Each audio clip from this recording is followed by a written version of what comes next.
ਗਿਆਨ ਧਿਆਨ ਕਿਛ ਕਰਮ ਨਾ ਜਾਣਾ, ਸਾਰ ਨਾ ਜਾਣਾ ਤੇਰੀ। ਸਭ ਤੇ ਵੱਡਾ ਸਤਿਗੁਰ ਨਾਨਕ, ਜਿਨ ਕਲ ਰਾਖੀ ਮੇਰੀ। ਮੈਂ ਮੂਰਖ ਕੀ ਕੇਤਕ ਬਾਤ ਹੈ, ਕੋਟ ਪਰਾਧੀ ਤਰਿਆ ਰੇ। ਗੁਰ ਨਾਨਕ ਜਿਨ ਸੁਣਿਆ ਪੇਖਿਆ, ਸੇ ਫਿਰ ਗਰਭਾਸ ਨਾ ਪਰਿਆ ਰੇ। ਸੋ ਕਹੋ ਟਲ ਗੁਰ ਸੇਵੀਐ, ਅਹਨਿਸ ਸਹਿਜ ਸੁਭਾਏ। ਦਰਸ਼ਨ ਪਰਸੈ ਗੁਰੂ ਕੈ, ਜਨਮ ਮਰਨ ਦੁਖ ਜਾਏ। ਹੋਵੈ ਸਿਫਤ ਖਸਮ ਦੀ, ਨੂਰ ਅਰਸਹੁ ਕੁਰਸਹੁ ਝਟੀਐ। ਤੁਧ ਡਿਠੇ ਸੱਚੇ ਪਾਤਿਸ਼ਾਹ, ਮਲ ਜਨਮ ਜਨਮ ਦੀ ਕੱਟੀਐ। ਸੱਜਣ ਸੱਚਾ ਪਾਤਿਸ਼ਾਹ, ਸਿਰ ਸਾਹਾਂ ਦੈ ਸਾਹੁ। ਜਿਸ ਪਾਸ ਬੈਠਿਆ ਸੋਹੀਐ, ਸਭਨਾ ਦਾ ਵਿਸਾਹੁ। ਜਿਸ ਪਾਸ ਬੈਠਿਆ ਸੋਹੀਐ, ਸਭਨਾ ਦਾ ਵਿਸਾਹੁ। ਸਤਿਨਾਮ ਸ੍ਰੀ ਵਾਹਿਗੁਰੂ ਸਾਹਿਬ ਜੀ। ਗੁਰਮੁਖ ਸ਼ਾਸਤਰ ਸਿਮਰਤ ਵੇਦ, ਗੁਰਮੁਖ ਪਾਵੈ ਘਾਟ ਘਾਟ ਭੇਦ। ਗੁਰਮੁਖ ਸ਼ਾਸਤਰ ਸਿਮਰਤ ਵੇਦ, ਗੁਰਮੁਖ ਪਾਵੈ ਘਾਟ ਘਾਟ ਭੇਦ। ਗੁਰਮੁਖ ਵੈਰ ਵਿਰੋਧ ਗਵਾਵੈ, ਗੁਰਮੁਖ ਸਗਲੀ ਗਣਤ ਮਿਟਾਵੈ।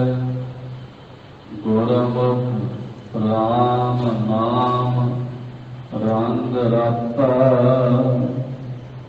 ਨਾਨਕ ਗੁਰਮੁਖ ਖਸਮ ਪਛਾਤਾ। ਗੁਰਮੁਖ ਰਾਮ ਨਾਮ ਰੰਗ ਰਤਾ, ਨਾਨਕ ਗੁਰਮੁਖ ਖਸਮ ਪਛਾਤਾ। ਵਾਹਿਗੁਰੂ ਜੀ ਕਾ ਖਾਲਸਾ, ਵਾਹਿਗੁਰੂ ਜੀ ਕੀ ਫਤਿਹ। ਪਤਿਤ ਪਾਵਨ ਭਗਤ ਵਤਸਲ ਅੰਤਰਜਾਮੀ ਦੀਨ ਦਇਆਲ ਮਿਹਰਬਾਨ, ਦਸਾਂ ਪਾਤਸ਼ਾਹੀਆਂ ਦੀ ਜੋਤ, ਤਖਤ ਚੌਰ ਛਤਰ ਦੇ ਮਾਲਕ, ਧੰਨ ਧੰਨ ਸ੍ਰੀ ਗੁਰੂ ਗ੍ਰੰਥ ਸਾਹਿਬ ਜੀ ਮਹਾਰਾਜ। ਸਤਿਗੁਰਾਂ ਦੀ ਮਹਾਨ ਕਿਰਪਾ ਰਹਿਮਤ ਦਾ ਸਦਕਾ ਜਗਤ ਗੁਰੂ ਨਿਰੰਜਨੀ ਜੋਤ, ਜਾਹਰ ਪੀਰ ਜਗਤ ਗੁਰ ਬਾਬਾ, ਧੰਨ ਧੰਨ ਸ੍ਰੀ ਗੁਰੂ ਨਾਨਕ ਦੇਵ ਸਾਹਿਬ ਜੀ ਮਹਾਰਾਜ, ਸਤਿਗੁਰਾਂ ਦੇ ਪਾਵਨ ਪਵਿੱਤਰ ਅਸਥਾਨ ਸੱਚਖੰਡ ਦਰਬਾਰ ਗੁਰਦੁਆਰਾ ਸ੍ਰੀ ਬੇਰ ਸਾਹਿਬ ਜੀ ਵਿਖੇ ਅੰਮ੍ਰਿਤ ਵੇਲੇ ਤੋਂ ਸਜੇ ਹੋਏ ਸੁੰਦਰ ਦੀਵਾਨ ਦੀ ਹਾਜ਼ਰੀ ਭਰ ਰਹੀ ਗੁਰੂ ਕੀ ਸਾਜੀ ਨਵਾਜੀ ਹੋਈ ਸਾਧ ਸੰਗਤ ਜੀਓ। ਸਤਿਗੁਰਾਂ ਨੇ ਕਿਰਪਾ ਕੀਤੀ ਹੈ, ਆਪਣੇ ਅੰਮ੍ਰਿਤਮਈ ਦਰਸ਼ਨ ਬਖਸ਼ਿਸ਼ ਕੀਤੇ, ਸਤ ਸੰਗਤ ਦਾ ਅਮੋਲਕ ਸੁਭਾਗਾ ਸਮਾਂ ਬਖਸ਼ਿਆ ਹੈ। ਜਗਤ ਗੁਰੂ ਜੀ ਦੇ ਪਵਿੱਤਰ ਅਸਥਾਨ ਤੇ ਜੋ ਅੰਮ੍ਰਿਤ ਵੇਲੇ ਦੀ ਲੜੀਵਾਰ गुरु की बाणी की कथा है। रामकली राग के अंदर सिद्ध गोष्ठ बाणी के द्वारा सतगुरु गरीब नवाज बख्शिश कर रहे हैं, जो सिद्धां दे नाल महाराज साहब जी की ज्ञान विचार हुई है, सिद्धां दे नाल गोष्ठी हुई है, सिद्धां दे सवालों के उत्तर महाराज साहब जी ने दिते हैं, जिस दियां 73 पौड़ियां हैं। 36 पौड़ियां की विचार पिछे हो चुकी है। 37वीं पौड़ी आरंभ होंदी है। जिवें गरीब नवाज सतगुरु जी कृपा करते हैं, शरधा भावना आदर सत्कार सहित सरवण करिए। उचारण करो जी। सतनाम श्री वाहिगुरु साहिब जी। गुरमुख शास्त्र सिमरत वेद।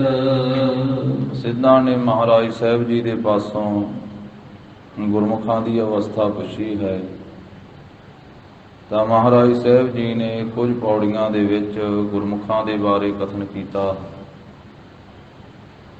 धन धन श्री गुरु नानक देव साहब महाराज जी फरमाउंदे हैं कि सिद्धो, गुरमुख शास्त्र सिमरित वेद, जो गुरु की शरण पैण वाला है, गुरु के उपदेश का धारनी है, जिसने अपना हिरदा गुरु साहब जी के सन्मुख किया होया है, वो गुरमुख शास्त्रां नूं, सिमरतियां नूं ते वेदां दे सिद्धांत नूं जानन वाला है। गुरु की शरण पैण वाले गुरमुख ने 6 शास्त्रां नूं भी जान लिया, 27 सिमरतियां नूं भी समझ लिया, 4 वेदां नूं भी समझ लिया। जो वेदां शास्त्रां ते सिमरतियां दे विच सिद्धांत है, वो गुरमुख नूं प्राप्त हो गया, क्योंकि सतगुरु गरीब नवाज सच्चे पातशाह अपने एक एक बचन दे विच ही सारा ज्ञान बख्श देंदे हैं। जिवें जपजी साहिब दे विच महाराज साहब जी ने फरमाया, सुनिया ईसर ब्रह्मा इंद, सुनिया मुक्सा लाहण मंद, सुनिया जोग जुगत तन भेद, सुनिया शास्त्र सिमरित वेद।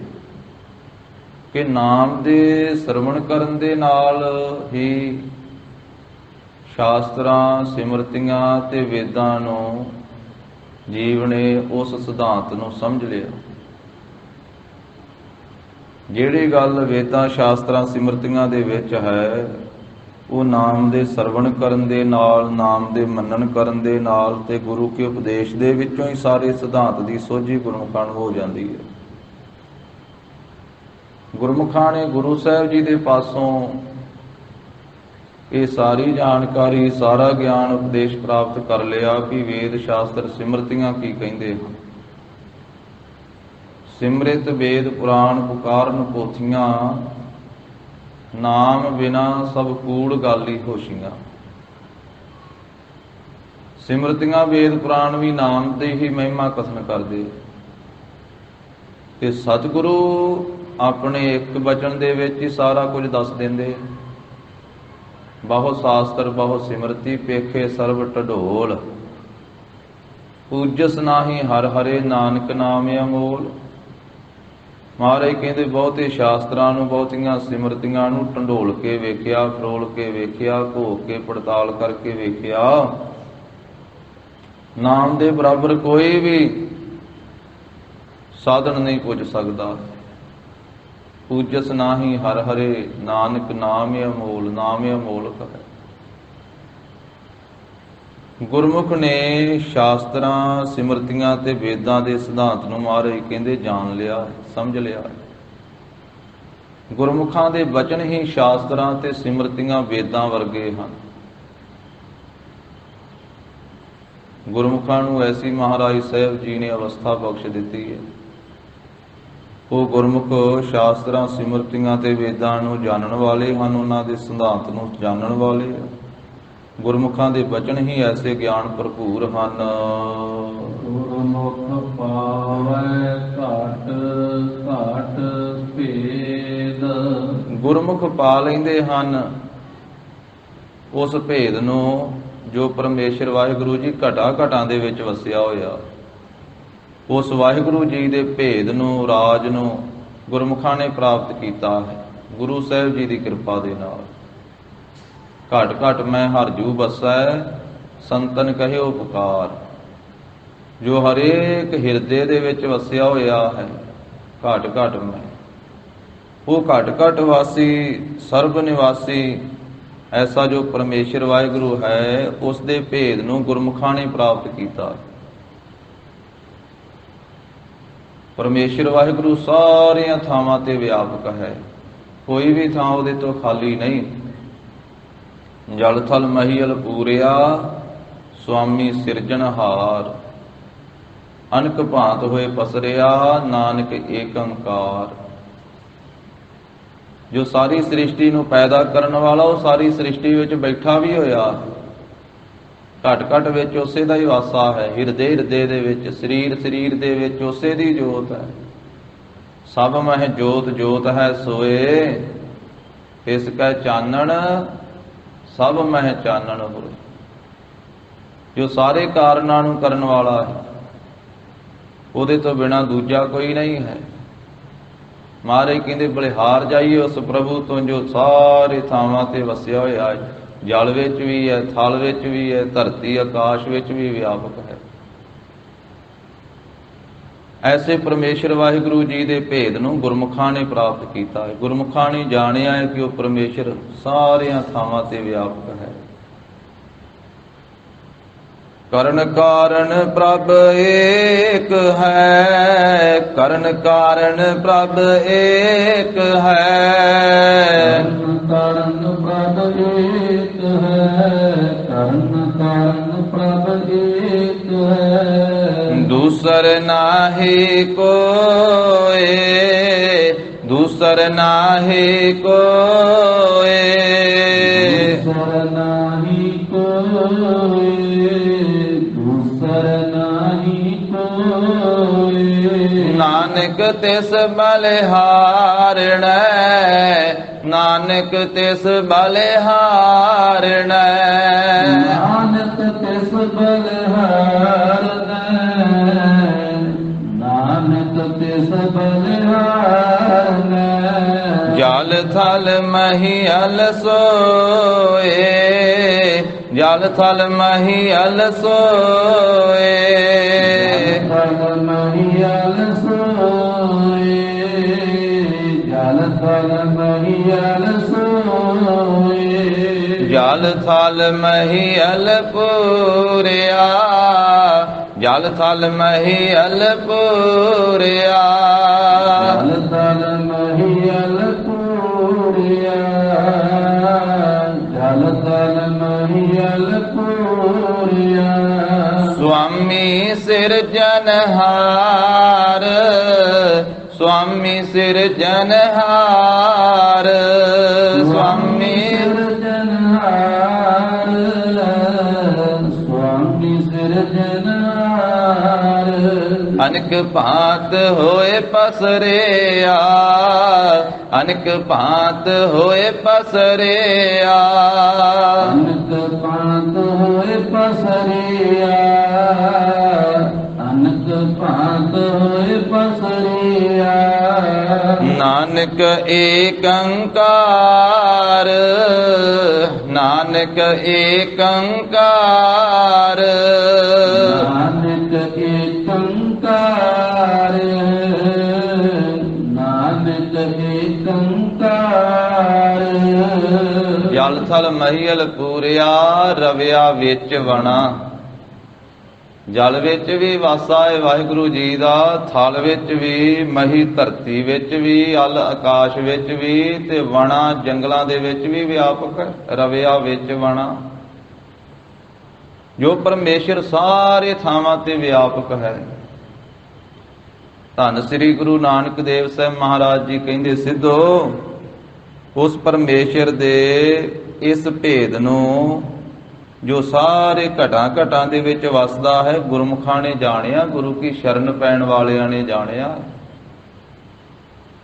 ਹਰ ਇੱਕ ਨੇ ਨਹੀਂ ਜਾਣਿਆ।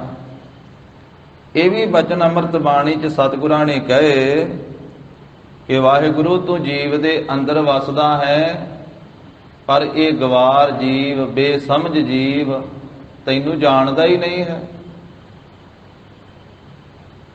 ਤੇਰੇ ਅੰਦਰ ਵਸਦਿਆਂ ਫਿਰ ਵੀ ਤੈਨੂੰ ਨਹੀਂ ਜਾਣਦਾ।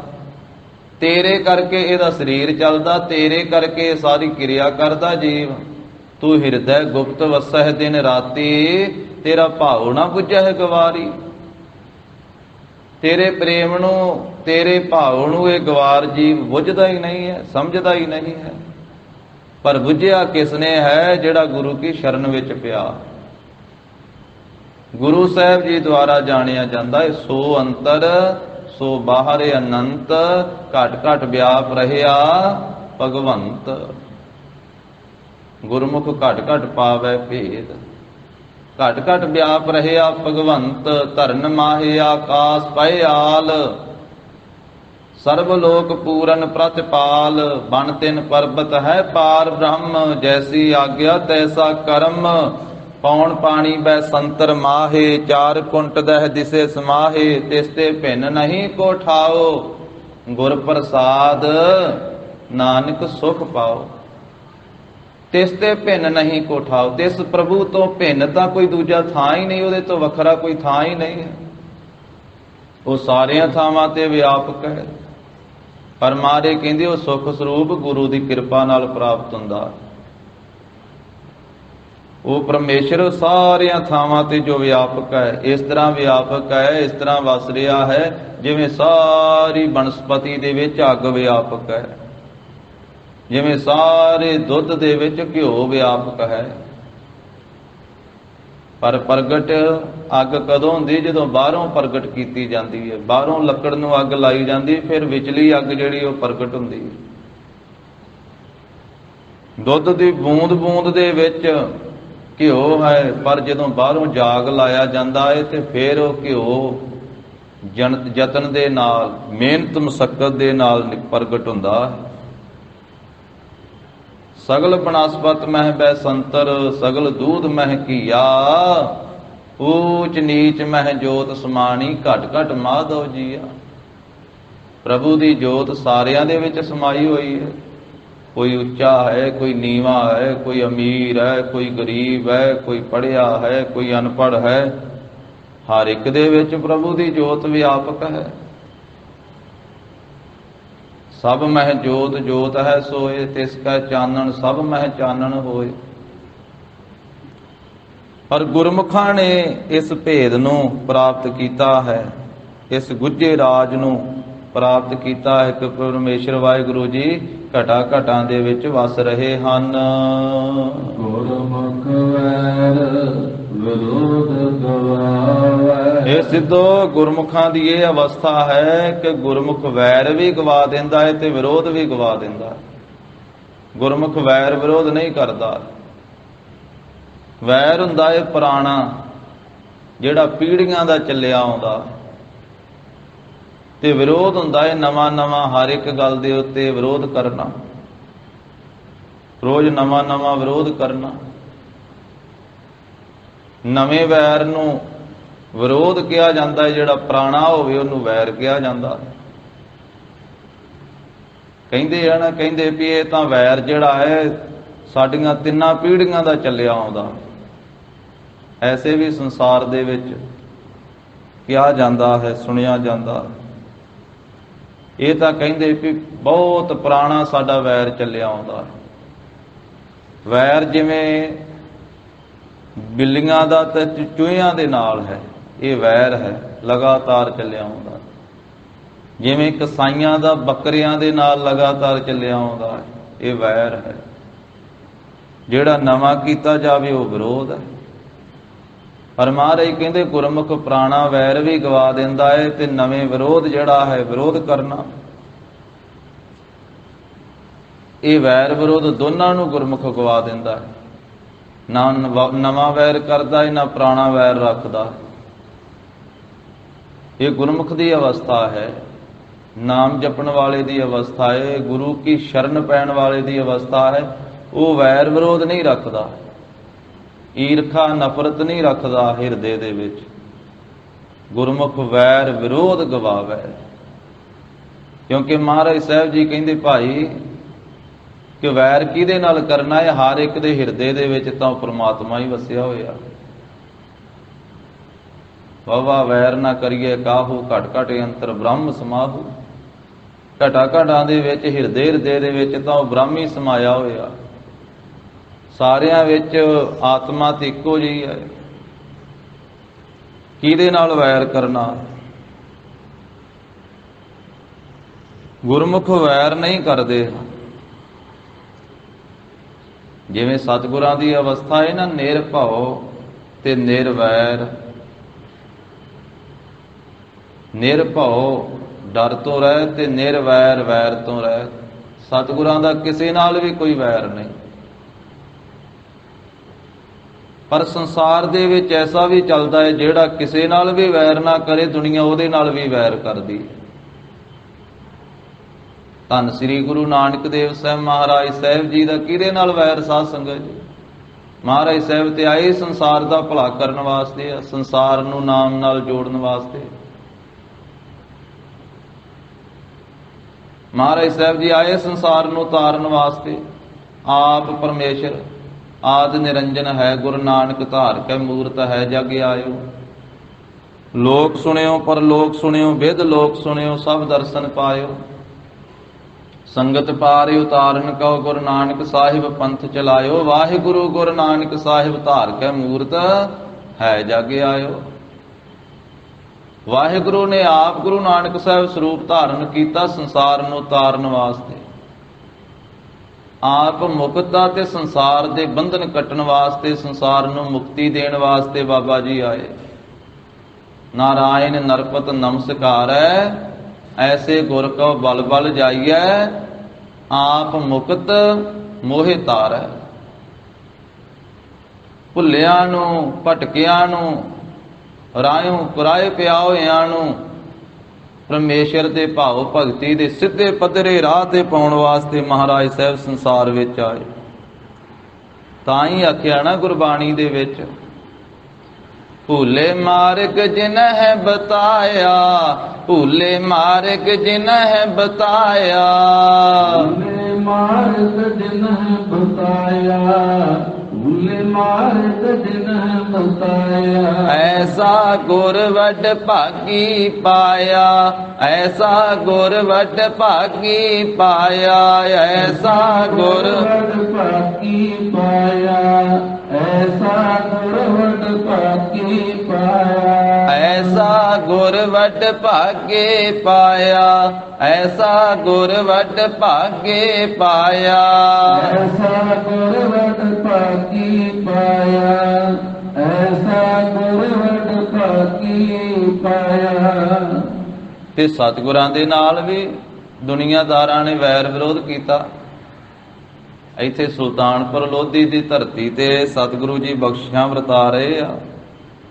ਮੋਦੀ ਖਾਨੇ ਵਿੱਚ ਬੈਠੇ ਹੋਏ ਤੇਰਾ ਤੇਰਾ ਤੇਰਾ ਕਹਿ ਕਰਕੇ ਸਭ ਦੀਆਂ ਝੋਲੀਆਂ ਭਰੀ ਜਾਂਦੇ। ਗੁਰਦੁਆਰਾ ਸ੍ਰੀ ਹਟ ਸਾਹਿਬ ਵਾਲੇ ਸਥਾਨ ਤੇ ਉਸ ਮੌਕੇ ਤੇ ਵੀ ਕਈਆਂ ਨੇ ਮਹਾਰਾਜ ਦਾ ਵਿਰੋਧ ਕੀਤਾ।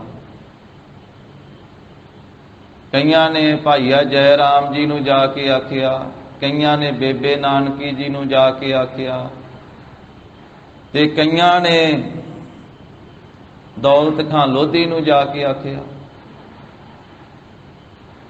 ਭਾਈਆ ਜੈ ਰਾਮ ਜੀ ਨੂੰ ਕਹਿੰਦੇ ਕਿ ਤੁਹਾਡਾ ਰਿਸ਼ਤੇਦਾਰ ਮੋਦੀ ਖਾਨਾ ਲੁਟਾਈ ਜਾਂਦਾ, ਘਾਟਾ ਪੈ ਗਿਆ ਤੇ ਤੁਹਾਨੂੰ ਗ੍ਰਿਫਤਾਰ ਕਰ ਲੈਣਾ ਵਾ ਹਾਕਮ ਨੇ।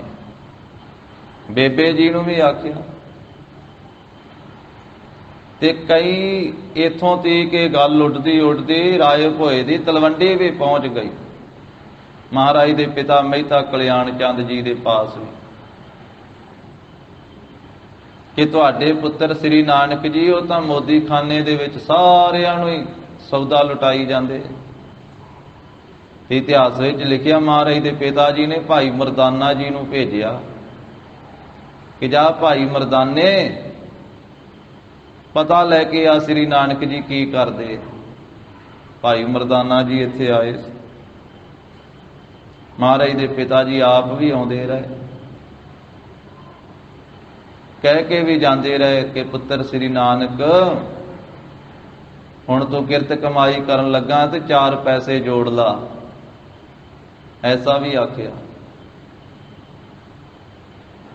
ਤੋ ਇਸ ਤਰ੍ਹਾਂ ਇਹ ਦੁਨੀਆਦਾਰ ਸੰਸਾਰ ਦੇ ਲੋਕ ਤਾਂ ਸਤਿਗੁਰਾਂ ਦੇ ਨਾਲ ਵੀ ਵੈਰ ਵਿਰੋਧ ਕਰਦੇ ਰਹੇ। ਜਿਨ੍ਹਾਂ ਸਤਿਗੁਰਾਂ ਨੇ ਸੰਸਾਰ ਦਾ ਭਲਾ ਕਰਨ ਵਾਸਤੇ ਅਵਤਾਰ ਧਾਰਿਆ।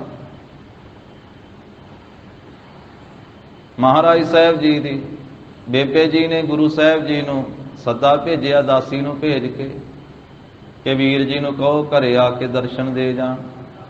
ਮਹਾਰਾਜ ਕਹਿੰਦੇ ਭਾਈ ਬਾਲਿਆ ਬੇਬੇ ਜੀ ਨੇ ਕਿਉਂ ਯਾਦ ਕੀਤਾ? ਕਹਿੰਦੇ ਮਹਾਰਾਜ ਕਈ ਦਿਨ ਹੋ ਗਏ ਆਪ ਜੀ ਘਰੇ ਗਏ ਨਹੀਂ ਹੋ, ਇਸ ਕਰਕੇ ਯਾਦ ਕੀਤਾ, ਦਰਸ਼ਨ ਕਰਨੇ ਹੋਣਗੇ। ਕਹਿੰਦੇ ਨਹੀਂ ਭਾਈ ਬਾਲਿਆ ਕਿਸੇ ਨੇ ਸਾਡੀ ਚੁਗਲੀ ਖਾਧੀ ਆ। ਜਨਮ ਸਾਖੀ ਵਿੱਚ ਐਸਾ ਹੀ ਲਿਖਿਆ, ਕਿਸੇ ਨੇ ਸਾਡੀ ਚੁਗਲੀ ਖਾਧੀ, ਭਾਵ ਕਿਸੇ ਨੇ ਚੁਗਲੀ ਕੀਤੀ ਆ। ਭਾਈ ਬਾਲਾ ਜੀ ਕਹਿੰਦੇ ਮਹਾਰਾਜ ਤੁਹਾਡੀ ਚੁਗਲੀ ਕੌਣ ਕਰ ਸਕਦਾ? ਤੁਸੀਂ ਕੀ ਮਾੜਾ ਕਰਦੇ ਹੋ ਵੀ ਆਪ ਜੀ ਦੀ ਕੋਈ ਚੁਗਲੀ ਕਰੇਗਾ? ਪਰ ਵੇਖੋ ਗੁਰੂ ਸਾਹਿਬ ਜੀ ਦੇ ਬਾਬਤ ਵੀ ਲੋਕ ਮਹਾਰਾਜ ਦੀਆਂ ਵੀ ਚੁਗਲੀਆਂ ਕਰਦੇ ਸਨ। ਭਾਈਆ ਜੈ ਰਾਮ ਜੀ ਦੇ ਪਾਸ ਬੇਬੇ ਨਾਨਕੀ ਜੀ ਦੇ ਕੋਲ ਬੇਬੇ ਨਾਨਕੀ ਜੀ ਤੇ ਨਾਲੋਂ ਨਾਲ ਹੀ ਉੱਤਰ ਦੇ ਦਿਆ ਕਰਦੇ ਸਨ ਵੀ ਉਹ ਤਾਂ ਪਰਮੇਸ਼ਰ ਸਰੂਪ ਆ, ਉਹ ਜੋ ਕਰਦੇ ਭਲਾ ਹੀ ਕਰਦੇ। ਦੌਲਤ ਖਾਨ ਲੋਧੀ ਕੋਲੇ ਸ਼ਿਕਾਇਤਾਂ ਲਾਈਆਂ ਲੋਕਾਂ ਨੇ। ਫਿਰ ਕਈ ਤਾਂ ਮਹਾਰਾਜ ਦੇ ਸਾਹਮਣੇ ਚਲੇ ਗਏ, ਕਹਿੰਦੇ ਤੁਸੀਂ ਤੇਰਾ ਤੇਰਾ ਕਹਿ ਕੇ ਇਹ ਮੋਦੀ ਖਾਨਾ ਲੁਟਾਈ ਜਾਂਦੇ ਹੋ ਨਾ, ਰਸਤ ਵਸਤ ਲੁਟਾਈ ਜਾਂਦੇ ਹੋ। ਜਿੱਦਣ ਘਾਟਾ ਪਿਆ, ਜਿੱਦਣ ਹਿਸਾਬ ਕਿਤਾਬ ਹੋਇਆ ਫਿਰ ਪਤਾ ਲੱਗੇਗਾ। ਮਹਾਰਾਜ ਸਾਹਿਬ ਕਹਿੰਦੇ ਭਾਈ ਤੇਰਾ ਤੇਰਾ ਆਖਿਆ ਨਹੀਂ ਘਾਟਾ ਪੈਂਦਾ, ਘਾਟਾ ਜਦੋਂ ਪੈਂਦਾ ਮੇਰਾ ਮੇਰਾ ਆਖਿਆਂ ਪੈਂਦਾ। ਜਦੋਂ ਇਨਸਾਨ ਮੇਰਾ ਮੇਰਾ ਕਰਦਾ ਹੈ, ਮੈਂ ਕਰਦਾ ਹੈ, ਮੇਰੀ ਮੇਰੀ ਕਰਦਾ ਹੈ, ਉਦੋਂ ਘਾਟੇ ਪੈਂਦੇ ਆ। ਜਦੋਂ ਇਹ ਤੇਰਾ ਤੇਰਾ ਕਹਿਣ ਲੱਗ ਪਵੇ ਫਿਰ ਤੇ ਘਾਟੇ ਪੂਰੇ ਹੋ ਜਾਂਦੇ ਆ।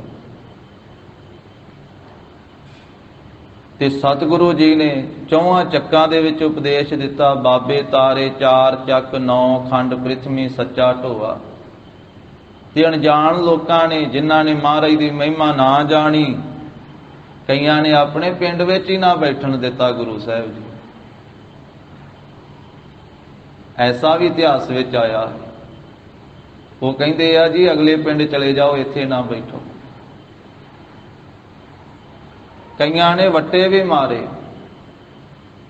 ਤੇ ਕਈਆਂ ਨੇ ਕਬੋਲ ਵੀ ਬੋਲੇ। ਬਾਬਾ ਜੀ ਨੇ ਆਪ ਆਪਣੀ ਰਸਨਾ ਤੋਂ ਫਰਮਾਇਆ, ਕੋਈ ਆਖੇ ਭੂਤਨਾ ਕੋ ਕਹੇ ਬੇਤਾਲਾ, ਕੋਈ ਆਖੇ ਆਦਮੀ ਨਾਨਕ ਵਿਚਾਰਾ। ਕੋਈ ਭੂਤਨਾ ਆਖਦਾ, ਕੋਈ ਬਤਾਲਾ ਆਖਦਾ, ਕੋਈ ਕਹਿੰਦਾ ਵਿਚਾਰਾ ਹੈ, ਤੇ ਕੋਈ ਕਹਿੰਦਾ ਸਾਡੇ ਵਰਗਾ ਹੀ ਆਦਮੀ ਹੈ।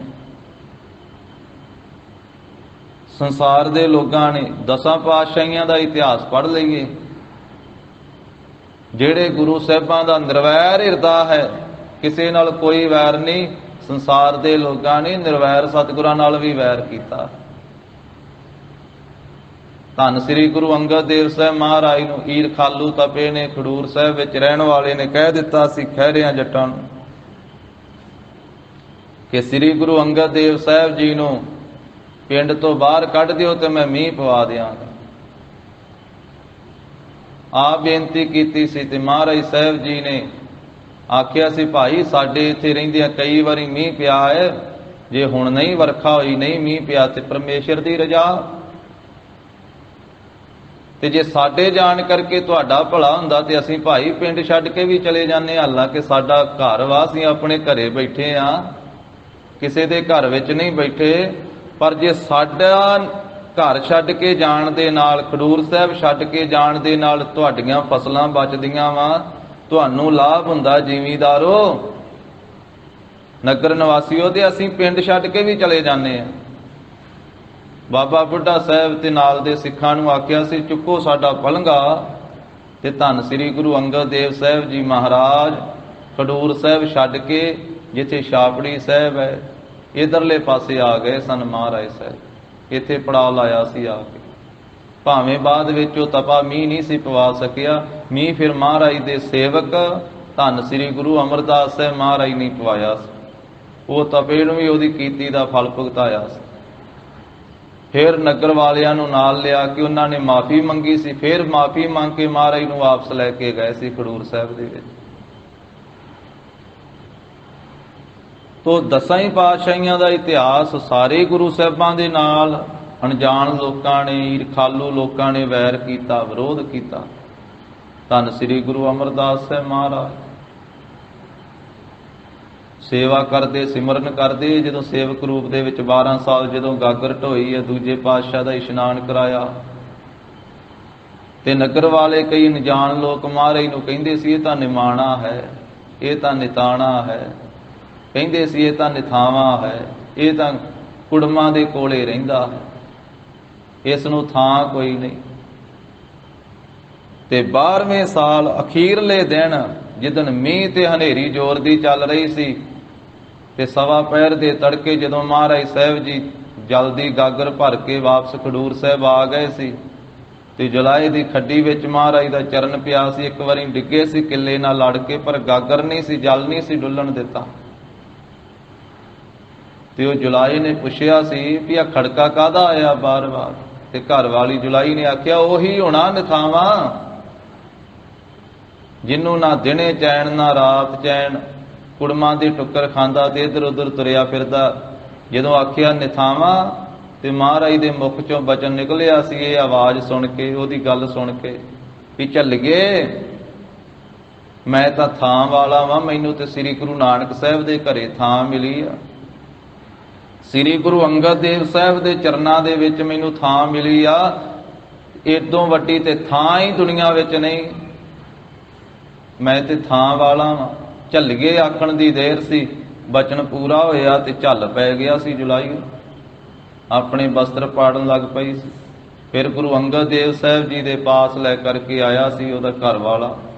ਸਾਰੀ ਰਾਤ ਵਾਲੀ ਵਿਥਿਆ ਸੁਣਾਈ ਸੀ। ਮਹਾਰਾਜ ਗੁਰੂ ਅੰਗਦ ਦੇਵ ਸਾਹਿਬ ਜੀ ਨੇ ਅੰਮ੍ਰਿਤ ਦ੍ਰਿਸ਼ਟੀ ਪਾ ਕਰਕੇ ਅਮੇ ਅਦ੍ਰਿਸ਼ਟ ਸੁਭ ਕਰੈ ਹਰੈ ਅਗ ਪਾਪ ਸਕਲ ਮਲ। ਫਿਰ ਉਹਦਾ ਝੱਲਪੁਣਾ ਦੂਰ ਕੀਤਾ ਸੀ, ਤੰਦਰੁਸਤ ਹੋਈ ਸੀ। ਫਿਰ ਉਸ ਦਿਨ ਹੀ ਜਿਹਨੇ ਸੰਗਤਾਂ ਦੇ ਵਿੱਚ ਮਹਾਰਾਜ ਨੇ ਬਚਨ ਕਰਕੇ ਤੇ ਗੁਰਤਾ ਗੱਦੀ ਦਾ ਤਖਤ ਦਿੱਤਾ ਸੀ। ਆਖਿਆ ਸੀ, ਪੁਰਖਾ 12 ਵਰੇ ਤੁਸੀਂ ਸਾਡਾ ਇਸ਼ਨਾਨ ਕਰਵਾਇਆ, ਤੇ ਅੱਜ ਅਸੀਂ ਇਸ਼ਨਾਨ ਕਰਾਵਾਂਗੇ ਤੁਹਾਡਾ। ਬਾਬਾ ਬੁੱਢਾ ਸਾਹਿਬ ਨਾਲ ਦੇ ਗੁਰਸਿੱਖਾਂ ਨੂੰ ਆਖਿਆ, ਜਲ ਲੈ ਕੇ ਆਓ। ਆਪਣੇ ਕਰ ਕਮਲਾਂ ਨਾਲ ਦੂਜੇ ਪਾਤਸ਼ਾਹ ਧੰਨ ਧੰਨ ਸ੍ਰੀ ਗੁਰੂ ਅੰਗਦ ਦੇਵ ਸਾਹਿਬ ਮਹਾਰਾਜ ਨੇ ਆਪਣੇ ਸੇਵਕ ਧੰਨ ਸ੍ਰੀ ਅਮਰਦਾਸ ਸਾਹਿਬ ਮਹਾਰਾਜ ਦਾ ਇਸ਼ਨਾਨ ਕਰਵਾਇਆ, ਚਿੱਟਾ ਪੋਸ਼ਾਕਾ ਪਵਾਇਆ, ਸੀਸ ਤੇ 12 ਸਿਰੋਂ ਪਾਓ ਸੀ। ਸਾਲ ਬਾਅਦ ਇੱਕ ਸਿਰੋਂ ਪਾਓ ਦਿਆ ਕਰਦੇ ਸੀ। 12 ਦੇ 12 ਹੀ ਮਹਾਰਾਜ ਨੇ ਸਾਂਭ ਕੇ ਰੱਖੇ ਹੋਏ ਸਨ। ਨਵਾਂ ਦਸਤਾਰਾ ਸਜਾਇਆ, 5 ਪੈਸੇ ਨਾਲੀਏਰ ਲੈ ਕੇ ਪ੍ਰਕਰਮਾ ਕਰਕੇ ਮੱਥਾ ਟੇਕਿਆ। 1609 ਬਿਕਰਮੀ ਸੰਮਤ ਬਾਬਾ ਬੁੱਢਾ ਸਾਹਿਬ ਤੋਂ ਗੁਰਿਆਈ ਦਾ ਤਿਲਕ ਲਵਾਇਆ। ਆਪਣੀ ਜੋਤ ਤੀਜੇ ਪਾਤਸ਼ਾਹ ਦੇ ਵਿੱਚ ਸੁਭਾਏਮਾਨ ਕਰਕੇ ਫਿਰ ਵਰਦਾਨ ਦਿੱਤੇ। ਜਿਹੜੇ ਲੋਕਾਂ ਨੇ ਤਾਨੇ ਮਿਹਣੇ ਦਿੱਤੇ ਸੀ, ਮਹਾਰਾਜ ਸਾਹਿਬ ਜੀ ਨੇ ਵਰਦਾਨ ਦਿੰਦਿਆਂ ਆਖਿਆ, ਸ੍ਰੀ ਗੁਰੂ ਅਮਰਦਾਸ ਸਾਹਿਬ ਨਿਮਾਣਿਆਂ ਦੇ ਮਾਣ, ਸ੍ਰੀ ਗੁਰੂ ਅਮਰਦਾਸ ਸਾਹਿਬ ਨਿਤਾਣਿਆਂ ਦੇ ਤਾਣ, ਨਿਓਟਿਆਂ ਦੀ ਓਟ, ਨਿਆਸਰਿਆਂ ਦੇ ਆਸਰੇ, ਨਿਧਿਰਿਆਂ ਦੀ ਧਿਰ, ਨਿਗੱਤਿਆਂ ਦੀ ਗੱਤ, ਨਿਪੱਤਿਆਂ ਦੀ ਪੱਤ, ਭੰਨਣ ਘੜਨ ਸਮਰੱਥ, ਰਿਜ਼ਕ ਦੀ ਕੁੰਜੀ ਤੇਰੇ ਹੱਥ। ਪੁਰਖਾ ਜੀ ਤੁਸੀਂ ਧੰਨ ਹੋ। ਆਖਿਆ, ਜਿਹਨੂੰ ਕਿਤੇ ਮਾਣ ਨਾ ਮਿਲੇਗਾ ਉਹਨੂੰ ਗੁਰੂ ਅਮਰਦਾਸ ਸਾਹਿਬ ਜੀ ਮਾਣ ਦੇਣਗੇ, ਜਿਹਨੂੰ ਕਿਤੇ ਤਾਣ ਨਾ ਮਿਲੇਗਾ ਉਹਨੂੰ ਗੁਰੂ ਅਮਰਦਾਸ ਸਾਹਿਬ ਜੀ ਤਾਣ ਦੇਣਗੇ, ਜਿਸ ਨੂੰ ਕਿਤੇ ਆਸਰਾ ਨਹੀਂ ਮਿਲੇਗਾ ਤੀਜੇ ਪਾਤਸ਼ਾਹ ਨੂੰ ਆਸਰਾ ਦੇਣਗੇ। ਐਸੀਆਂ ਬਖਸ਼ਾਂ ਮਹਾਰਾਜ ਸਾਹਿਬ ਜੀ ਨੇ ਕੀਤੀਆਂ। ਤੋ ਕਹਿਣ ਤੋਂ ਭਾਵ ਸਾਧ ਸੰਗਤ ਜੀ ਇਹ ਵੀ ਸੰਸਾਰ ਨੇ ਤਾਂ ਗੁਰੂ ਸਾਹਿਬਾਂ ਦੇ ਨਾਲ ਵੀ ਵੈਰ ਵਿਰੋਧ ਕੀਤਾ, ਪਰ ਗੁਰੂ ਸਾਹਿਬਾਂ ਨੇ ਤਾਂ ਕਿਸੇ ਨਾਲ ਵੈਰ ਨਹੀਂ ਕੀਤਾ। ਕਿਸੇ ਵੀ ਗੁਰੂ ਸਾਹਿਬ ਦਾ ਇਤਿਹਾਸ ਪੜ੍ਹ ਕੇ ਵੇਖੀਏ, ਵੈਰ ਵਿਰੋਧ ਕਰਨ ਵਾਲੇ ਮਿਲ ਜਾਣਗੇ। ਤੀਜੇ ਪਾਤਸ਼ਾਹ ਨਾਲ ਵੀ ਕਰਦੇ ਰਹੇ। ਗੋਂਦੇ ਮਰਵਾਏ ਦਾ ਅੱਗੇ ਪਰਿਵਾਰ ਜਿਹੜਾ ਸੀ ਉਹ ਸਰਕਾਰੀ ਦਰਬਾਰੇ ਜਾਂਦਾ ਰਿਹਾ, ਉਹਨਾਂ ਨੇ ਵੈਰ ਵਿਰੋਧ ਕੀਤਾ, ਬਾਣੀ ਵਿੱਚ ਸ਼ਬਦ ਆਉਂਦੇ ਰਹੇ। ਚੌਥੇ ਪਾਤਸ਼ਾਹ ਦੇ ਨਾਲ ਵੀ ਕਰਦੇ ਰਹੇ, ਪੰਜਵੇਂ ਪਾਤਸ਼ਾਹ ਨਾਲ ਵੀ ਕਿੱਥੋਂ ਤੀਕ। ਵੱਡਾ ਭਰਾ ਹੀ ਕਿੰਨਾ ਵੈਰ ਵਿਰੋਧ ਕਰਦਾ ਰਿਹਾ, ਬਾਬਾ ਪ੍ਰਿਥੀ ਚੰਦ ਸਰਕਾਰੀ ਦਰਬਾਰੇ ਜਾਂਦਾ ਰਿਹਾ। ਹੋਰ ਕਿੰਨੇ ਵੈਰ ਵਿਰੋਧ ਕਰਨ ਵਾਲੇ ਹਨ। ਚੰਦੂ ਹੈ ਦੀਵਾਨ ਜਹਾਂਗੀਰ ਬਾਦਸ਼ਾਹ ਦਾ, ਜਹਾਂਗੀਰ ਬਾਦਸ਼ਾਹ ਆਪ ਹੈ, ਮੁਰਤਜ਼ਾ ਖਾਂ ਹੈ, ਹੋਰ ਕਿੰਨੇ ਸ਼ੇਖ ਹਨ। ਤਾਂ ਸਤਿਗੁਰੂ ਗਰੀਬ ਨਵਾਜ ਕਿੰਨੇ ਸ਼ਾਂਤ ਸਰੂਪ ਹੈ। ਧੰਨ ਗੁਰੂ ਅਰਜਨ ਸਾਹਿਬ ਮਹਾਰਾਜ ਕਿੰਨੇ ਠੰਡੇ ਆ। ਤਪਸ ਦੇ ਵਿੱਚ ਠੰਡ ਵਰਤਾਉਣ ਵਾਲੇ, ਤਪਤ ਮਾਹੇ ਠੰਡ ਵਰਤਾਈ, ਅਨੰਦ ਭਇਆ ਦੁੱਖ ਨਾਠੇ ਭਾਈ। ਕਿੰਨੇ ਸ਼ਾਂਤ ਆ ਧੰਨ ਗੁਰੂ ਅਰਜਨ ਸਾਹਿਬ ਮਹਾਰਾਜ, ਕਿ ਉਹਨਾਂ ਨਾਲ ਵੀ ਵੇਖੋ ਵੈਰ ਵਿਰੋਧ ਕਰਦੇ ਰਹੇ। ਮਹਾਰਾਜ ਨੂੰ ਤੱਤੀ ਲੋਹ ਤੇ ਬਿਠਾਇਆ, ਉਬਲ ਦੀ ਦੇਗ ਵਿੱਚ ਬਿਠਾਇਆ, ਸੀਸ ਵਿੱਚ ਤੱਤਾ ਰੇਤਾ ਪਾਇਆ। ਪਰ ਮਹਾਰਾਜ ਸਾਹਿਬ ਜੀ ਨੇ ਵੈਰ ਵਿਰੋਧ ਕਰਨ ਵਾਲਿਆਂ ਵਾਸਤੇ ਵੀ ਕੋਈ ਸ਼ਰਾਪ ਰੂਪੀ ਬਚਨ ਨਹੀਂ ਆਖਿਆ। ਤੱਤੀ ਲੋਹ ਤੇ ਬੈਠੇ ਹੋਏ ਆ, ਫਿਰ ਵੀ ਸ਼ਾਂਤ। ਤੇ ਉੱਥੇ ਵੀ ਕਹਿ ਰਹੇ ਆ, ਤੇਰਾ ਕੀਆ ਮੀਠਾ ਲਾਗੈ, ਹਰ ਨਾਮ ਪਦਾਰਥ ਨਾਨਕ ਮੰਗੈ। ਉਬਲ ਦੀ ਦੇਗ ਵਿੱਚ ਬੈਠੇ ਹੋਏ ਵੀ ਕਹਿ ਰਹੇ ਆ, ਉਲਾਹਣੋ ਮੈਂ ਕਾਹੂ ਨਾ ਦਿਓ, ਮਨ ਮੀਠ ਤੁਹਾਰੋ ਕੀਓ। ਫਿਰ ਛੇਵੇਂ ਪਾਤਸ਼ਾਹ ਦਾ ਇਤਿਹਾਸ ਵੇਖ ਲਈਏ। ਮਹਾਰਾਜ ਸਾਹਿਬ ਜੀ ਨੇ ਸਵੈ ਰੱਖਿਆ ਵਾਸਤੇ ਸ਼ਸਤਰ ਧਾਰਨ ਕੀਤੇ, ਪਰ ਚੜ੍ਹਾਈ ਕਰਕੇ ਨਹੀਂ ਕਿਸੇ ਉੱਤੇ ਗਏ। ਪਰ ਵੈਰ ਵਿਰੋਧ ਕਰਨ ਵਾਲੇ ਗੁਰੂ ਘਰ ਉੱਤੇ ਫੌਜਾਂ ਚੜਾਉਂਦੇ ਰਹੇ। ਫੌਜਾਂ ਚੜ੍ਹ ਕੇ ਆਈਆਂ, ਵੈਰ ਵਿਰੋਧ ਕਰਦੀਆਂ ਹੋਈਆਂ। ਸ੍ਰੀ ਅੰਮ੍ਰਿਤਸਰ ਸਾਹਿਬ ਵਾਲਾ ਪਹਿਲਾ ਜੰਗ ਗੁਰੂ ਹਰਗੋਬਿੰਦ ਸਾਹਿਬ ਜੀ ਨੂੰ ਕਰਨਾ ਪਿਆ। ਆਪ ਨਹੀਂ ਕਰਨ ਵਾਸਤੇ ਪਹਿਲਾਂ ਗਏ। ਫੌਜਾਂ ਲਾਹੌਰ ਤੋਂ ਚੜ੍ਹ ਕੇ ਆਈਆਂ ਸੀ, 7000 ਫੌਜ। ਜਦੋਂ ਬੀਬੀ ਬੀਰੋ ਜੀ ਦਾ ਆਨੰਦ ਕਾਰਜ ਦਾ ਸਮਾਗਮ ਵੀ ਰੱਖਿਆ ਹੋਇਆ ਸੀ ਮਹਾਰਾਜ, ਫਿਰ ਉਹ ਆਨੰਦ ਕਾਰਜ ਵੀ ਪਹਿਲਾਂ ਅੰਮ੍ਰਿਤਸਰ ਸਾਹਿਬ ਸੀ ਕਰਨ ਵਾਸਤੇ ਤਿਆਰੀ ਕੀਤੀ।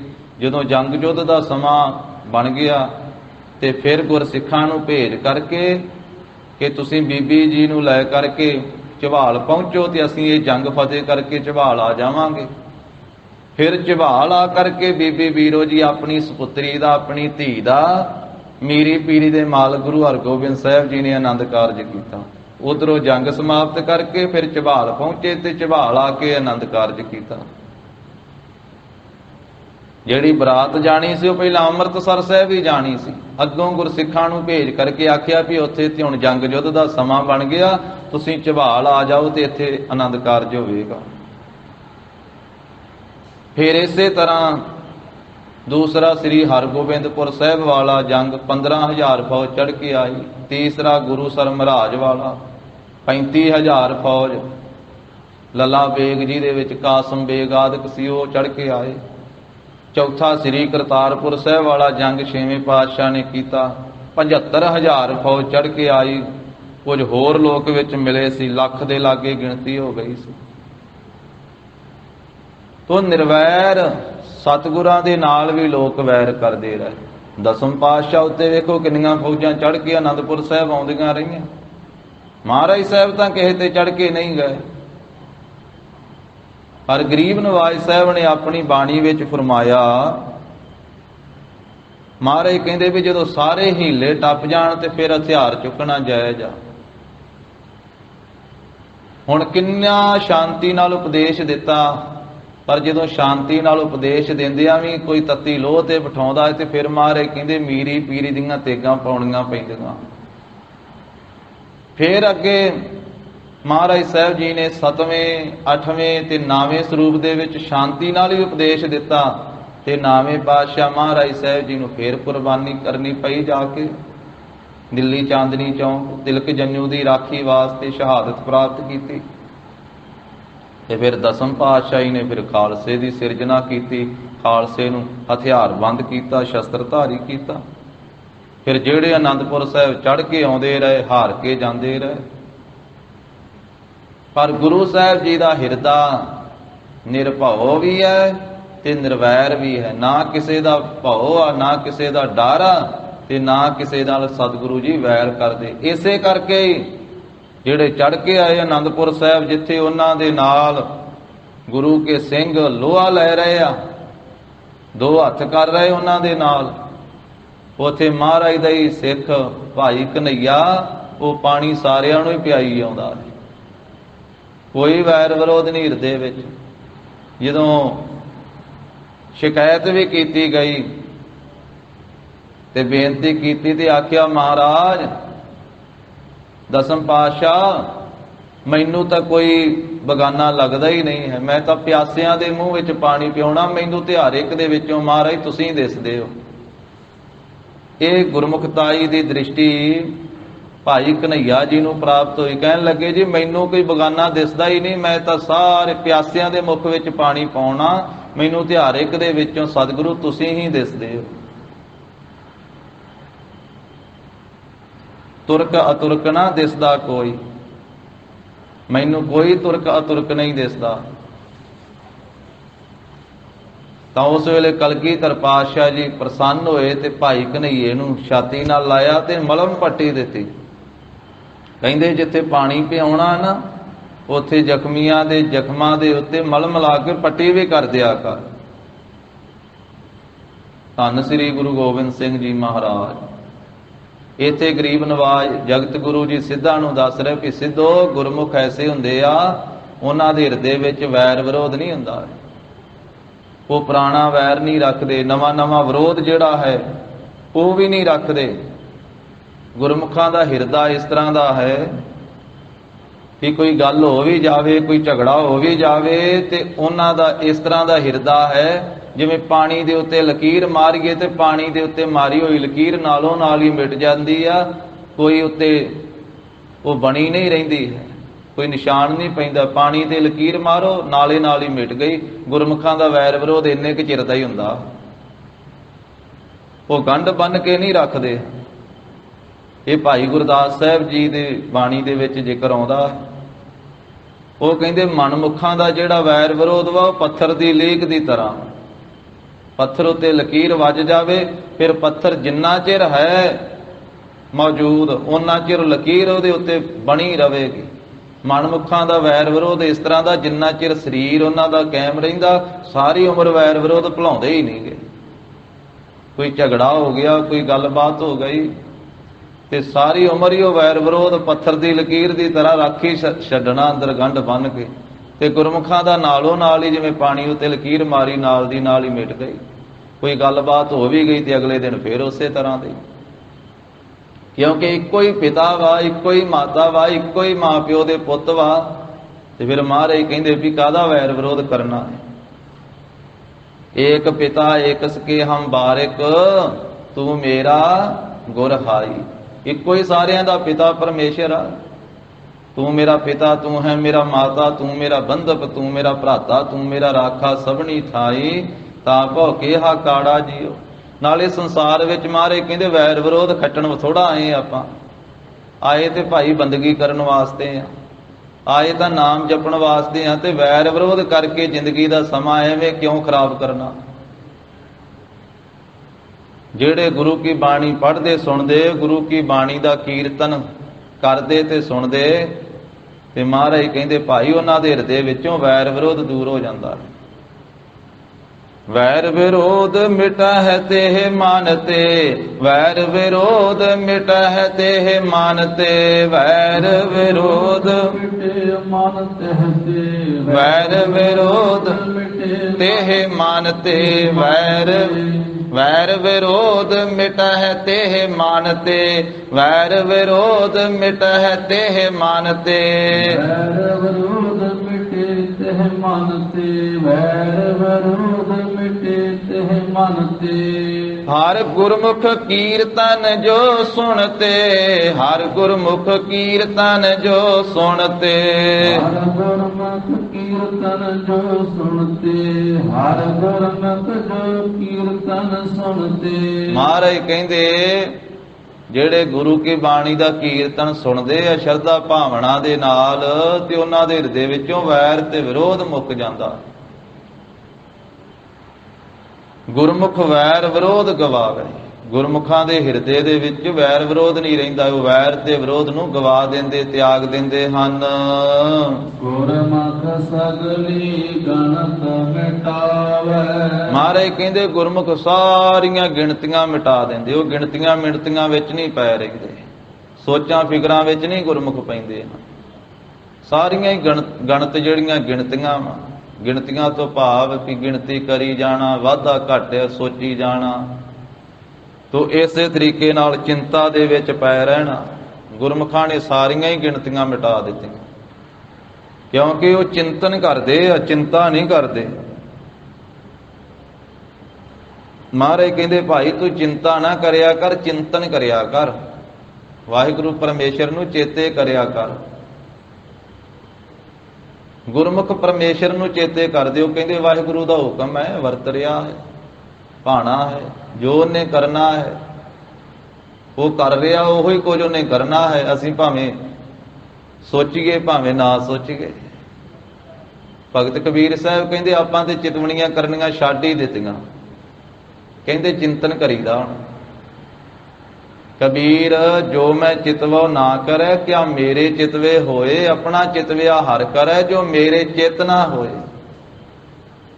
ਕਹਿੰਦੇ ਵੀ ਚਿਤਵਣੀਆਂ ਕਰਨੀਆਂ ਵੀ ਕਾਹਦੇ ਵਾਸਤੇ ਆ, ਪਰਮੇਸ਼ਰ ਤੇ ਉਹ ਕੁਝ ਕਰਦਾ ਜੋ ਮੇਰੇ ਚਿੱਤ ਵਿੱਚ ਵੀ ਨਹੀਂ ਹੁੰਦਾ। ਬੰਦਾ ਕਹਿੰਦਾ ਨਾ ਵੀ ਉਹ ਗੱਲਾਂ ਹੋ ਗਈਆਂ ਜਿਹੜੀਆਂ ਕਦੇ ਸੋਚੀਆਂ ਵੀ ਨਹੀਂ ਸੀ। ਤੇ ਬਾਬਾ ਸੇਖਪੁਰੀ ਸਾਹਿਬ ਕਹਿੰਦੇ ਵੀ ਰੱਬ ਕਰਦਾ ਹੀ ਉਹ ਕੁਝ ਵਾ ਜੋ ਬੰਦਾ ਸੋਚਦਾ ਹੀ ਨਹੀਂ, ਉਹ ਸਾਡੀ ਸੋਚ ਤੋਂ ਪਰੇ ਕੁਝ ਕਰਦਾ। ਜੋ ਮਨ ਚੇਤਨਾ ਚੇਤੇ ਸਨ ਸੋ ਗੱਲ ਹੀ ਰੱਬ ਕੀਆਂ, ਜੋ ਮਨ ਚਿੱਤ ਵਿੱਚ ਵੀ ਨਹੀਂ ਸੀ ਉਹ ਗੱਲਾਂ ਰੱਬ ਨੇ ਕਰ ਦਿੱਤੀਆਂ। ਇਸ ਕਰਕੇ ਗੁਰਮੁਖ ਚਿੰਤਾ ਦੇ ਵਿੱਚ ਨਹੀਂ ਪੈ ਰਹਿੰਦੇ, ਗੁਰਮੁਖ ਤਾਂ ਚਿੰਤਨ ਕਰਦੇ ਆ, ਬੰਦਗੀ ਕਰਦੇ। ਉਹ ਕਹਿੰਦੇ ਚਿੰਤਾ ਤੇ ਰੱਬ ਨੇ ਆਪ ਲਈ ਹੋਈ ਹੈ। ਮਹਾਰਾਜ ਨੇ ਆਸਾ ਕੀ ਵਾਰ ਦੇ ਵਿੱਚ ਵੀ ਫਰਮਾਇਆ ਵੀ ਨਾਨਕ ਚਿੰਤਾ ਸੋ ਕਰੇ ਜਿਹਨੇ ਉਪਾਇਆ ਜਗ। ਜਿਸ ਨੇ ਸਾਰਾ ਜਗ ਪੈਦਾ ਕੀਤਾ ਉਹ ਸਾਰੇ ਜਗ ਦੀ ਚਿੰਤਾ ਕਰ ਰਿਹਾ, ਭਾਵ ਉਹਨੂੰ ਫਿਕਰ ਵਾ ਸਾਰਿਆਂ ਨੂੰ ਕਿਵੇਂ ਰੋਜੀ ਰੋਟੀ ਦੇਣੀ ਆ, ਸਾਰਿਆਂ ਨੂੰ ਜੋ ਕੁਝ ਦੇਣਾ ਵਾ, ਸਾਰਿਆਂ ਦੀ ਪਾਲਣਾ ਕਰਨੀ ਆ। ਸਾਨੂੰ ਤੇ ਆਪਣਾ ਫਿਕਰ ਹੋ ਸਕਦਾ, ਜਾਂ ਆਪਣੇ ਦੋ ਚਾਰ ਘਰ ਦੇ ਜੀਆਂ ਦਾ ਫਿਕਰ ਹੋ ਸਕਦਾ, ਪਰਿਵਾਰ ਦਾ, ਧੀਆਂ ਪੁੱਤਰਾਂ ਦਾ, ਪਰ ਪਰਮੇਸ਼ਰ ਨੂੰ ਖੰਡਾ ਬ੍ਰਹਿਮੰਡਾ ਸਾਰਿਆਂ ਦਾ ਫਿਕਰ ਹੈ, ਸਾਰੀ ਸ੍ਰਿਸ਼ਟੀ ਦਾ ਫਿਕਰ ਹੈ। ਇਸ ਕਰਕੇ ਸਤਿਗੁਰੂ ਦੂਜੇ ਪਾਤਸ਼ਾਹ ਵੀ ਕਹਿੰਦੇ ਰਾਮਕਲੀ ਦੀ ਵਾਰ ਵਿੱਚ, ਨਾਨਕ ਚਿੰਤਾ ਮਤ ਕਰੋ, ਚਿੰਤਾ ਤਿਸ ਹੀ ਹੈ, ਜਲ ਮਹਿ ਜੰਤੇ ਉਪਾਇਨ ਤਿਨਾ ਭੇ ਰੋਜੀ ਦੇ। ਵੇਖ ਉਹਨੇ ਪਾਣੀ 'ਚ ਜੀਵ ਪੈਦਾ ਕੀਤੇ, ਉੱਥੇ ਵੀ ਰੋਜੀ ਰੋਟੀ ਦੇ ਰਿਹਾ, ਤੇ ਤੂੰ ਤਾਂ 84 ਲੱਖ ਜੂਨ ਦਾ ਸਰਦਾਰ ਆ, ਤੇ ਤੂੰ ਸਭ ਨਾਲੋਂ ਵੱਧ ਚਿੰਤਾ ਚੁੱਕੀ ਫਿਰਦਾ। ਪਰਮੇਸ਼ਰ ਨੇ ਤਾਂ ਸਮੁੰਦਰਾਂ 'ਚ ਵੀ ਜੀਵਾਂ ਨੂੰ ਪਾਲਿਆ, ਪੱਥਰਾਂ 'ਚ ਵੀ ਪਾਲ ਰਿਹਾ ਹੈ, ਤੇ ਤੇਰੀ ਪਾਲਣਾ ਕਿਉਂ ਨਾ ਕਰੇਗਾ। ਤੂੰ ਤ੍ਰਿਸ਼ਨਾ ਹੀ ਜ਼ਿਆਦੀ ਵਧਾਈ ਹੋਈ ਹੈ ਤੇ ਚਿੰਤਾ ਜ਼ਿਆਦੀ ਚੁੱਕੀ ਫਿਰਦਾ ਵਾ। ਖਾਣ ਪੀਣ ਨੂੰ ਤੇਰੇ ਕੋਲੇ ਵੀ ਨਹੀਂ ਘੱਟ, ਬੇਅੰਤ ਦਾਤਾਂ ਦਿੱਤੀਆਂ ਪਰਮੇਸ਼ਰ ਨੇ, ਤੂੰ ਤਾਂ ਫਿਰ ਵੀ ਅਨਾਜ ਜੋੜ ਕੇ ਰੱਖ ਲੈਣਾ, ਬਾਕੀ ਜੂਨਾਂ ਤੇ ਇਕੱਠਾ ਕਰਕੇ ਰੱਖਦੀਆਂ ਹੀ ਨਹੀਂ। ਗੁਰੂ ਗ੍ਰੰਥ ਸਾਹਿਬ ਮਹਾਰਾਜ ਨੇ ਆਖਿਆ ਵੇਖ ਪੰਛੀ ਪੱਲੇ ਬੰਨ ਕੇ ਰੱਖਦੇ ਕਿਤੇ, ਤੂੰ ਤਾਂ ਘਰੇ ਫਿਰ ਵੀ ਆਟਾ ਪਿਆ ਕੇ ਰੱਖਿਆ ਹੋਇਆ। ਪਿੰਡਾਂ ਵਾਲੇ ਤਾਂ 1 ਮਹੀਨੇ ਦੀ ਪੂਰੀ ਕਣਕ ਜੋੜ ਕੇ ਰੱਖਦੇ ਆ, ਭੜੋਲੇ ਭਰ ਕੇ। ਤੇ ਮਹਾਰਾਜ ਨੇ ਅੰਮ੍ਰਿਤ ਬਾਣੀ 'ਚ ਆਖਿਆ ਪ੍ਰੰਦਾਏ ਨਾ ਗਿਰਾਹਾ ਜਾਰ। ਜਿਹੜੇ ਪਰੰਦੇ ਆ, ਪੰਛੀ ਆ, ਉਹਨਾਂ ਨੇ ਕੁਝ ਪੱਲੇ ਤਾਂ ਨਹੀਂ ਬੰਨਿਆ ਹੋਇਆ। ਦਰਖਤਾਂ ਤੇ ਰਾਤਾਂ ਕੱਟਦੇ ਆ, ਦਰਿਆਵਾਂ ਤੋਂ ਪਾਣੀ ਪੀ ਲੈਂਦੇ ਆ, ਚੋਗਾ ਚੁਗ ਲੈਂਦੇ, ਫਿਰ ਵੀ ਪਰਮੇਸ਼ਰ ਦੇ ਗੀਤ ਗਾਉਂਦੇ ਆ। ਪ੍ਰੰਦਾਏ ਨਾ ਗਿਰਾਹਾ ਜਾਰ, ਦਰਖਤ ਆਵੇ ਆਸ ਕਰ, ਦਿਹੰਦ ਸੋਈ ਏਕ ਤੁਈ ਏਕ ਤੁਈ। ਉਹ ਫਿਰ ਵੀ ਕਹਿ ਰਹੇ ਆ ਵੀ ਦੇਣ ਵਾਲਾ ਹੈ ਮਾਲਕ, ਉਹਨੇ ਦੇ ਦੇਣਾ। ਜਿਹਨੇ ਅੱਜ ਚੋਗਾ ਦਿੱਤਾ ਨਾ, ਕੱਲ ਨੂੰ ਵੀ ਚੋਗਾ ਚੁਗਾਵੇਗਾ। ਮਹਾਰਾਜ ਕਹਿੰਦੇ ਵੀ ਵੇਖ ਪੰਛੀਆਂ ਨੂੰ ਤਾਂ ਭਰੋਸਾ ਉਹਦੇ ਤੇ, ਪਰ ਤੂੰ 84 ਲੱਖ ਦਾ ਸਰਦਾਰ ਤੇ ਸਭ ਤੋਂ ਸਿਆਣਾ, ਤੇ ਤੈਨੂੰ ਭਰੋਸਾ ਹੀ ਨਹੀਂ, ਤੂੰ ਚਿੰਤਾ ਕਰੀ ਜਾਂਦਾ। ਨਾਨਕ ਚਿੰਤਾ ਮਤ ਕਰੋ, ਚਿੰਤਾ ਤਿਸ ਹੀ ਹੈ, ਜਲ ਮਹਿ ਜੰਤੇ ਉਪਾਇਨ ਤਿਨਾ ਭੇ ਰੋਜੀ ਦੇ। ਉਥੇ ਹੱਟ ਨਾ ਚੱਲੇ, ਤੂੰ ਤਾਂ ਹੱਟੀਆਂ ਤੋਂ ਵੀ ਸੌਦਾ ਲੈ ਆਵੇਂਗਾ। ਪੈਸੇ ਨਾ ਕੋਲੇ ਹੋਣਗੇ ਤੇ ਦੁਕਾਨਦਾਰ ਨਾਲ ਗੱਲ ਕਰ ਲਵੇਂਗਾ ਵੀ ਜਦੋਂ ਫਸਲ ਪੱਕੇਗੀ 6 ਮਹੀਨਿਆਂ ਬਾਅਦ ਦੇ ਦੇਵਾਂਗਾ। ਪਰ ਜਿਹੜੇ ਸਮੁੰਦਰਾਂ 'ਚ ਦਰਿਆਵਾਂ ਦੇ ਵਿੱਚ ਜੀਵ ਜੰਤੂ ਪੈਦਾ ਕੀਤੇ ਮਾਰੇ, ਕਹਿੰਦੇ ਉੱਥੇ ਕਿਹੜਾ ਕੋਈ ਦੁਕਾਨਾਂ ਚੱਲਦੀਆਂ, ਉੱਥੇ ਕਿਹੜਾ ਹੱਟੀਆਂ ਚੱਲਦੀਆਂ, ਉੱਥੇ ਕਿਹੜਾ ਕੋਈ ਖੇਤੀ ਕਰਦਾ। ਉੱਥੇ ਹੱਟ ਨਾ ਚੱਲਈ ਨਾ ਕੋ ਕਿਰਸ ਕਰੇ, ਸੌਦਾ ਮੂਲ ਨਾ ਹੋਵਈ ਨਾ ਕੋ ਲਏ ਨਾ ਦੇ। ਜੀਆਂ ਕਾ ਆਹਾਰ ਜੀ ਖਾਣਾ ਇਹੋ ਕਰੇ, ਵਿੱਚ ਉਪਾਏ ਸਾਇਰਾ ਤਿਨਾ ਭੇਸਾਰ ਕਰੇ। ਨਾਨਕ ਚਿੰਤਾ ਮਤ ਕਰੋ ਚਿੰਤਾ ਤਿਸ ਹੀ ਹੈ, ਸੈਲ ਪੱਥਰ ਮਹਿ ਜੰਤੇ ਉਪਾਏ ਤਾਕਾ ਰਿਜਕ ਆਗੇ ਕਰ ਧਰਿਆ। ਪਰ ਇਹ ਨਿਸ਼ਚਾ ਗੁਰਮੁਖਾਂ ਨੂੰ ਆਇਆ। ਗੁਰਮੁਖ ਸਗਲੇ ਗਣਤ ਮਿਟਾਵੇ, ਗੁਰਮੁਖਾਂ ਨੇ ਸਾਰੀ ਗਿਣਤੀ ਮਿਣਤੀ ਮਿਟਾ ਦਿੱਤੀ। ਉਹ ਸੋਚਾਂ ਫਿਕਰਾਂ ਵਿੱਚ ਨਹੀਂ ਪਏ ਰਹਿੰਦੇ, ਹਰ ਵੇਲੇ ਪਰਮੇਸ਼ਰ ਦਾ ਸ਼ੁਕਰਾਨਾ ਕਰਦੇ ਆ ਤੇ ਪਰਮੇਸ਼ਰ ਦੀ ਬੰਦਗੀ ਕਰਦੇ ਹਨ। ਸਿੱਧੋ ਗੁਰਮੁਖ ਰਾਮ ਨਾਮ ਰੰਗ ਰਤਾ, ਗੁਰਮੁਖ ਉਹ ਹੈ ਸਿੱਧੋ ਜੋ ਰਮੇ ਹੋਏ RAM ਦੇ ਨਾਮ ਦੇ ਰੰਗ ਪ੍ਰੇਮ ਦੇ ਵਿੱਚ ਰੰਗਿਆ ਹੋਇਆ। RAM ਦੇ ਨਾਮ ਰੰਗ ਦੇ ਵਿੱਚ ਜੋ ਰਤਿਆ ਹੋਇਆ, ਰੰਗਿਆ ਹੋਇਆ, ਜਿਸ ਨੂੰ ਪ੍ਰਭੂ ਦੇ ਨਾਮ ਦਾ ਰੰਗ ਚੜਿਆ ਹੋਇਆ। ਨਾਮ ਦਾ ਰੰਗ, ਨਾਮ ਦੇ ਨਾਲ ਪ੍ਰੇਮ ਕਰਦਾ ਹੈ ਗੁਰਮੁਖ, ਹਰ ਵੇਲੇ ਰੰਗਿਆ ਰਹਿੰਦਾ ਹੈ, ਹਰ ਵੇਲੇ ਭਜਨ ਕਰਦਾ ਹੈ, ਸਿਮਰਨ ਕਰਦਾ ਹੈ। ਗੁਰਮੁਖ RAM ਨਾਮ ਰੰਗ ਰਾਤਾ। RAM ਜੋ ਸਰਬ ਵਿਆਪਕ ਹੈ, ਹਰ ਇੱਕ ਥਾਵਾਂ ਦੇ ਉੱਤੇ ਰਮੰਤੀ ਰਾਮਾ ਵਿਆਪਕ ਹੈ, ਉਹਦੇ ਨਾਮ ਦੇ ਰੰਗ ਪ੍ਰੇਮ ਦੇ ਵਿੱਚ ਰੰਗਿਆ ਹੋਇਆ ਹੈ ਗੁਰਮੁਖ। ਨਾਨਕ ਗੁਰਮੁਖ ਖਸਮ ਪਛਾਤਾ। 37ਵੀਂ ਪੌੜੀ ਮਹਾਰਾਜ ਸਾਹਿਬ ਜੀ ਸੰਪੂਰਨ ਕਰਦਿਆਂ ਹੋਇਆਂ ਕਥਨ ਕਰਦੇ ਆ ਕਿ ਗੁਰਮੁਖਾਂ ਨੇ, ਗੁਰੂ ਕੀ ਸ਼ਰਨ ਪੈਣ ਵਾਲਿਆਂ ਨੇ ਖਸਮ ਪਛਾਤਾ, ਖਸਮ ਨੂੰ ਪਛਾਣ ਲਿਆ। ਖਸਮ ਨਾਮ ਹੈ ਮਾਲਕ ਦਾ, ਮਾਲਕ ਪਰਮੇਸ਼ਰ ਅਕਾਲ ਪੁਰਖ ਵਾਹਿਗੁਰੂ। ਗੁਰਮੁਖਾਂ ਨੇ ਆਪਣੇ ਮਾਲਕ ਨੂੰ ਪਛਾਣਿਆ। ਮਾਲਕ ਨੂੰ ਪਛਾਣਿਆ ਕਿਵੇਂ? ਗੁਰੂ ਕੀ ਸ਼ਰਨ ਪੈਣ ਕਰਕੇ। ਜਿਹੜੇ ਗੁਰੂ ਕੀ ਸ਼ਰਨ ਵਿੱਚ ਪਏ, ਗੁਰੂ ਸਾਹਿਬ ਨੇ ਦੱਸਿਆ ਵੀ ਭਾਈ ਤੁਹਾਡਾ ਖਸਮ ਕੌਣ ਹੈ, ਮਾਲਕ ਕੌਣ ਹੈ। ਜਿਹੜਾ ਖਸਮ ਪਾਦ ਹੈ ਨਾ, ਇਹ ਧੰਨ ਸ੍ਰੀ ਗੁਰੂ ਗ੍ਰੰਥ ਸਾਹਿਬ ਮਹਾਰਾਜ ਜੀ ਦੀ ਬਾਣੀ ਦੇ ਵਿੱਚ ਕਈ ਵਾਰੀ ਆਇਆ ਸਾਧ ਸੰਗਤ। ਜਿਵੇਂ ਸ੍ਰੀ ਮੁਖ ਵਾਕ ਤੋਂ ਪਹਿਲਾਂ ਵੀ ਆਪਾਂ ਪੰਕਤੀਆਂ ਪੜ੍ਹਦੇ ਹਾਂ, ਉੱਥੇ ਵੀ ਖਸਮ ਦਾ ਹੀ ਜ਼ਿਕਰ ਹੈ। ਭਾਵੇਂ ਟਿੱਪੀ ਨਾਲ ਉੱਥੇ ਉਚਾਰਿਆ ਖਸਮ, ਪਾਠ ਤਾਂ ਖਸਮ ਹੈ ਪਰ ਅਰਥ ਖਸਮ ਦਾ ਹੀ ਹੈ, ਮਾਲਕ ਦਾ ਹੀ ਹੈ। ਹੋਵੈ ਸਿਫਤ ਖਸਮ ਦੀ, ਨੂਰ ਅਰਸਹੁ ਕੁਰਸਹੁ ਝਟੀਐ, ਤੁਧ ਡਿਠੇ ਸੱਚੇ ਪਾਤਸ਼ਾਹ, ਮਲ ਜਨਮ ਜਨਮ ਦੀ ਕੱਟੀ ਹੈ।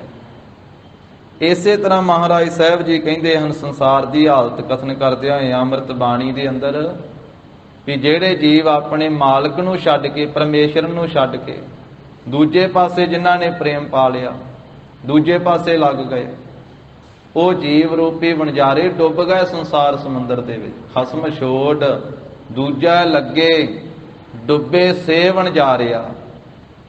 ਸਤਿਗੁਰੂ ਹੈ ਬੋਹਿ ਥਾ, ਵਿਰਲਾ ਕਿਨੈ ਵਿਚਾਰਿਆ, ਕਰ ਕਿਰਪਾ ਪਾਰੇ ਉਤਾਰਿਆ।